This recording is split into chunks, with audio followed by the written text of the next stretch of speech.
مجھے نہیں پتا تھا کہ آصف صاحب نے اپنے ساتھ آپ لوگوں کو بھی شامل کیا. میں نے انہیں انکار کیا تھا، آخر تک وعدہ نہیں کیا تھا اس کی مین وجہ ایک تو یہ تھی کہ میری نانی اماں کا جیلم تھا اور والدہ نے قدم رکھا ہوا تھا. مجھے پتا نہیں تھا کہ اس ٹائم کیا وہ کریں گی، وہ کچھ مرضی تھی، آصف کو بتانا نہیں چاہتا تھا. اور دوسرا یہ کہ روایات صحیح یا غلط ہوں، لوگ انہی کو نبھاتے ہیں. مہندی کے فنکشن میں دعا، نعت، قرأت یہ ہمارے کو ہوتا نہیں ہے. لوگ مہندی میں مہندی کا مول بنا کے آتے ہیں.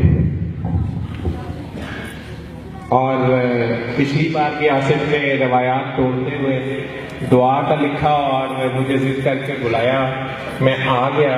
اس مرتبہ میں نے اسے کہا تھا کہ اس طرح نہ کرنا، اور کھل کے ان کو سمجھایا تھا کہ یہ دلہا یا دلہن کا اسپیشل ڈے ہوتے ہیں کسی بھی انسان کا، جب وہ اللہ کے حکم کے مطابق شادی کوئی بھی کپل کرنے لگتا ہے اور گھر والوں کو اس میں شامل کرتا ہے، تو یہ 2 3 4 دن تقریبات کے دن ہوتے ہیں اور سب مل کے دعا کرتے ہیں کہ اللہ اس میں خیر و برکت سے ان کو نوازے.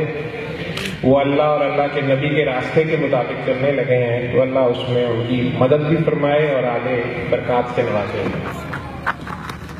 اور اس میں ہلا گلا اور خوشی بھی منائی جاتی ہے، عرب میں بھی منائی جاتی ہے اور سرکار دو عالم صلی اللہ علیہ وسلم کے دور میں بھی روایات میں ملتا ہے. لیکن آصف صاحب نے پچھلی بار بھی کہا یہ دعا آپ نے کروانی ہے، دعا آپ نے کروانی ہے. تو میں نے اس وقت سمجھایا تھا کہ یہ دلہا دلہن کا خاص ڈے ہوتا ہے. اس دن تم لوگ مجھے ڈھول تاشے بجانا شروع کر دیتے ہو، ہار پہنانا شروع کر دیتے ہو، VVIP اسٹیٹس دینا شروع کر دیتے ہو. یہ زیادتی ہوتی ہے دلہے سے یا دلہن سے. تو مجھے عام بندے کی طرح میں خاموشی سے آؤں گا، ہوں بھی گناہ گار آدمی، اور اگر دعا کہو گے بھی تو میں آخر میں 1 منٹ دعا کرا دوں گا. لیکن انہوں نے آج بھی اپنی روایت وہی نبھائی ہے جو پچھلی بار کی تھی، اور میں مہربان ہوں ان کا. آج انہوں نے آپ لوگوں کو بھی بیچ میں کچھ کو شامل کر لیا سمیت شاہ صاحب نے جو اناؤنسمنٹ کر رہی ہیں کہ ڈاکٹر صاحب آ کے صبح اعلان کرتے ہیں.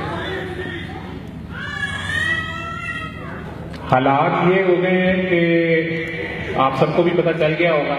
ابھی میں راستے میں تھا تو میرے گھر سے پیچھے سے فون آیا کہ 7 شریف میں بہت بڑا دھماکہ ہوا، دھمال کے دوران اور بہت زیادہ لوگ شہید ہو گئے ہیں. ابھی تک اندازہ ہی نہیں ہے کہ نقصان کتنا زیادہ ہے. تو میرا بھائی مجھے کہہ رہا کہ آپ بھی جا رہے ہیں ہجوم میں، اپنے لوگوں سے کہیے گا دھیان رکھیں. اور میں اللہ سے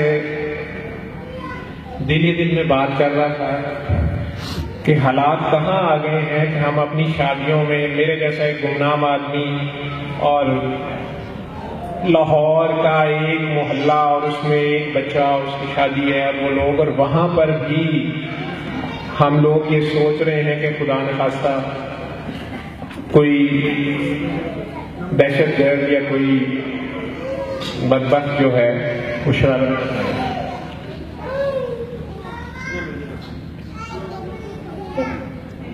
اللہ نے ہم سب کو اکٹھا کر ہی دیا ہے مہندی کے بہانے کاٹے کی.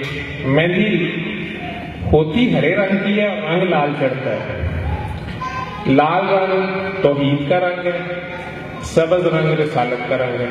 لیکن گلاب جو ہوتا لال ہے اس کی خوشبو رسالت سے ڈونیٹ کی جاتی ہے، اور موتیا جو سبز اور وائٹ ہوتا ہے اس کی خوشبو توحید سے کی جاتی ہے.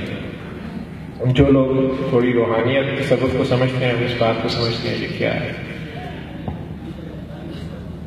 داتا صاحب کے بعد اب یہ لال شہباز قلندر صوفیزم یا تصوف کے یہ 2 بڑے مین راستے، قلندری سلسلہ یا شریعت کا ظاہری سلسلہ، دونوں پہ حملہ بھی ہو چکا ہے. شہیدوں نے اپنی جانیں بھی دے دی ہیں. اور چند دن پہلے لاہور میں، جہاں کچھ دن پہلے آپ لوگ سیمینار کے سلسلے میں اکٹھے تھے، اسی جگہ الفلاح کے سامنے पुलिस वालों ने और बहुत से लोगों ने अपनी जानें अल्लाह के हवाले की और शायद उनकी कुर्बानी ने इस शहर को आज भी हंसता बसता रखा हुआ है। अल्लाह उस कुर्बानी को कबूल करे। लेकिन ऐसा क्यों होता जा रहा है हमारे साथ?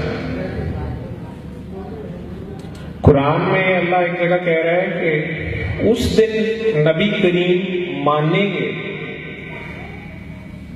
कि हाँ मेरी कौम तारके कुरान हो गई थी, क्योंकि उन्होंने अल्लाह से अपनी नबी ने अपनी उम्मत के लिए बार बार दुआ की, मुसलसल की, गारंटियां ली, अजाब नहीं आएगा, मेरी कौम पे अजाब नहीं आएगा, मेरी उम्मत पे अजाब नहीं आएगा। और अल्लाह ने उनके लिए हरीस जैसा लफ्ज कुरान में यूज कर लिया, जो कि अच्छा लफ्ज नहीं है वैसे, लालची या हरीस, लेकिन अल्लाह ने वो उनके लिए इस्तेमाल किया कि ये अपनी उम्मत के लिए हरीस है। इतने लालची हैं कि कुछ नहीं देख रहे और मेरे से बस अपनी उम्मत उम्मत उम्मत उम्मत उम्मत, उसका उन्हें इतना है। तो अल्लाह करीम ने नबी करीम और नबी करीम के जरिए कुरान करीम हम सब तक पहुंचाया। तो अगर आप करम चाहते हैं, अल्लाह से करामते मांगते हैं लोग बाबों के पीछे या अल्लाह वालों के पीछे जाके, आप करीम से जुड़ जाएं तो करामत आपके पांव की धूल का नाम होता है। लेकिन अगर आप करीम को छोड़ दें, कुरान करीम को, रसूल करीम को या अल्लाह करीम को, तो फिर यही है जो कुछ हमारे साथ हो रहा है। सूरह रहमान की दुआ हम इसीलिए बुलाते हैं कि रहमान अल्लाह की वो सिफ्त है जो गुनाहगार और जालिम सबसे खास वक्त तक वो बराबर डील करता है। जैसे माँ अपने गुनाहगार या खराब या गंदे बच्चे के लिए भी परेशान होती है और उसका दाव नहीं मारती। मैंने किसी माँ को नहीं देखा कि उसके 4 बेटे बहुत लायक निकल आए और एक नालायक हो या शरारती हो या दूसरा लफंगा हो तो उसको वो तंदूर में फेंक दे। मैंने नहीं देखा, बल्कि उसका वो दाव नहीं हारती, उसी के लिए दुआ भी करती है, उसी की उसको फिक्र ज्यादा होती है। सारे मोहल्ले से जानने देती है कि तुहाडे च कसूर है, मेरे बच्चे च नहीं है। उसके अपने बच्चे दूसरे बहन भाई शिकायत करें तो उन्हें भी कह देती है तुम लोगों ने क्यों उसको ऐसे कहा, उसका दाव नहीं आती। तो अल्लाह तो माँ से भी 70 गुना ज्यादा प्यार करता है, तो वो गुनाहगारों को बहुत प्यार करता है, उसे गुनाहगारों की बहुत फिक्र है। उसे फिरौन की फिक्र थी तो मूसा को बार बार उसके दरवाजे में भेजते। वैसे उन्हें अपना दोस्त कह रहे थे, मूसा अलैहिस्सलाम बहुत बड़े पैगंबर थे, लेकिन उनको चक्कर कटवा के वो आगे से बेइज्जती कर रहा है, बदतमीजी कर रहा है, सारा कुछ कर रहा है। यही हाल नबी करीम सल्लल्लाहु अलैहि वसल्लम, जिनका अल्लाह अपने आप को आशिक और माशूक और महबूब और पता नहीं क्या क्या शाने बयान करते हुए निकलता, लेकिन अबू जहल बदतमीजी कर रहा है या अबू लहब कर रहा है या मक्का वाले कर रहे हैं, उसके बावजूद उन्हें कह रहा है कि इनको भी बचाओ। उनको बचाने के लिए वो नबी वहां भेजे गए थे, तो उनकी फिक्र ज्यादा थी। उस खास वक्त तक जब जालिम की रस्सी पूरी हो जाती है और मजलूम की आ उसको ले गई, फिर भी खुद रहमान बना रहता है और कहता है वो मजलूम की आ लग गई है। हम ही जालिम हैं, हमारे से ही जुल्म हुए होंगे शायद पिछले 30-40 सालों में, जिसका हिसाब हम दे रहे हैं।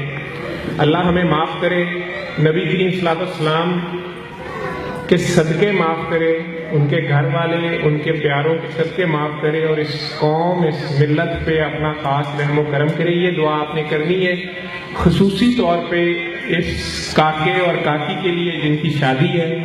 अल्लाह ताला इनको आगे अपने रास्ते पे रखे, नेक और साले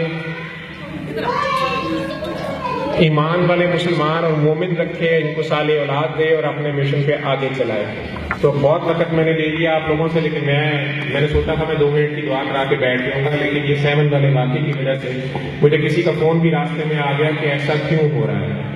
और वो तो दरबार था बहुत मशहूर, तो फिर दरबारों में तो बगदाद में भी बम गिराए गए। मुझे बता सकती